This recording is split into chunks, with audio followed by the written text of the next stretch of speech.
Welcome back to another episode of Healthy Vegan Living. I'm Gary, the owner of this podcast, and today we're diving in a classic that has been nourishing vegans for decades.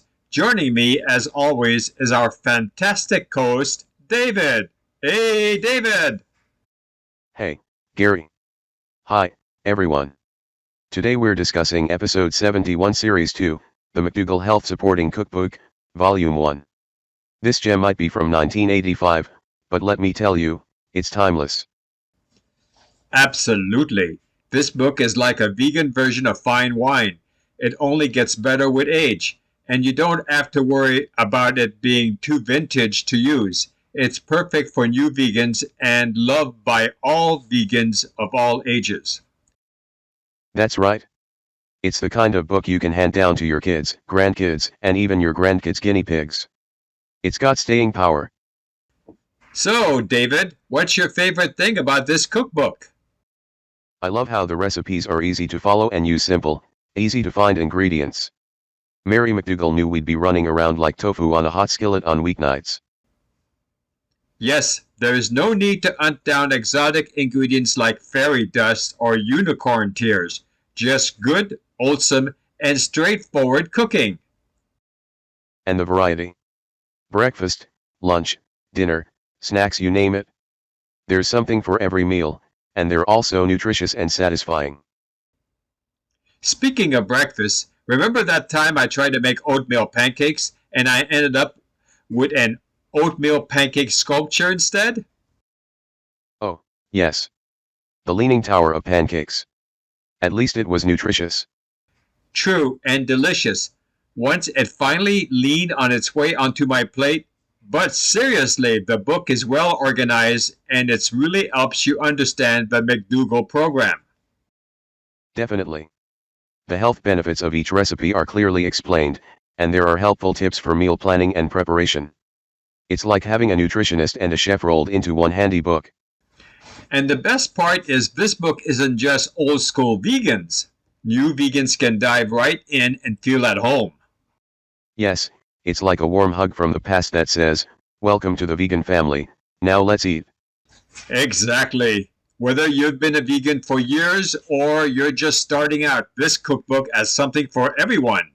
You know, Gary, I was thinking, if Mary McDougall were a superhero, what would her superpower be?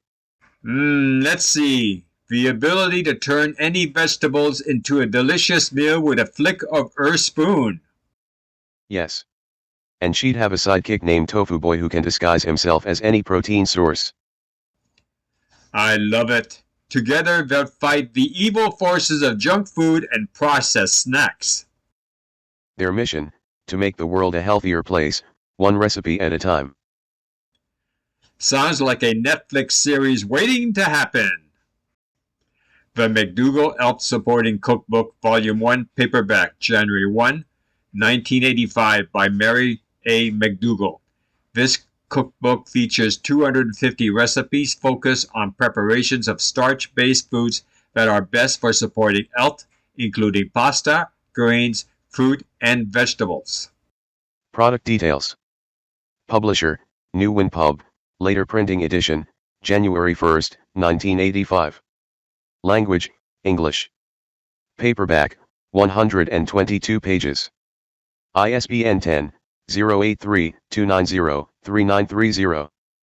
ISBN 13-978-083-290-3939. Amazon multiple reviews. I have made some recipes and was very happy with the results. I was pleasantly surprised that Mary McDougall was such a good cook, even when this book was first written. I recommend this book to anyone on a plant-based diet. I love this book even more than Dr. McDougall's recent books. There is a lot of information on health in addition to suggested meals and recipes, all of which are thorough and easy to understand. I wish I had bought it when it was first printed. It might have saved me a lot of health issues and doctor bills. Let me say that I definitely ascribe to the McDougall's wellness regime, if not their politics. I have used this book over and highly recommend it. I am ordering this book again because my original copy is fading. I have used it for close to 30 years, relying on it all the time. It's easy to use and doesn't rely on expensive ingredients to complete the menu. My opinion. This book is a treasure trove of easy-to-follow recipes that are both nutritious and satisfying, specifically designed for the McDougall Program. The clear explanations of each recipe, health benefits, and helpful tips for meal planning and preparations are invaluable. The recipes are diverse, covering breakfast, lunch, dinner, and snacks, ensuring a constant stream of ideas for healthy and delicious meals. The book is well organized and a comprehensive guide to the McDougall Program. What I particularly appreciated is that each recipe is simple and easy to find ingredients, making it feasible to stick to the program even on busy weeknights. Overall, this book is an excellent resource for anyone looking to maintain a plant-based diet without compromising taste or convenience. Until next time, stay healthy and keep enjoying your vegan journey. Well, that's all the time we have for today's episode. We hope you're inspired to dust off a copy of McDougall's Health Supporting Cookbook Volume 1, or grab one if you don't have it yet. It's a true classic. Absolutely. Thanks for joining us, everyone. And remember, even though this book is old, it's a wonderful cookbook that can be used by new vegans and loved by vegans of all ages. Bye, everyone. Stay tuned to our next episode, 72, Series 3, the McDougall Health Supporting Cookbook Volume 2. We look forward to seeing you there. Thanks so much for tuning into the podcast. We really appreciate you listening and can't wait to have you back for our next exciting episode all about veganism. Could you please consider supporting my podcast? If you enjoyed this episode, you could contribute by gifting $5. Alternatively, you could donate through the Buy Me a Coffee website.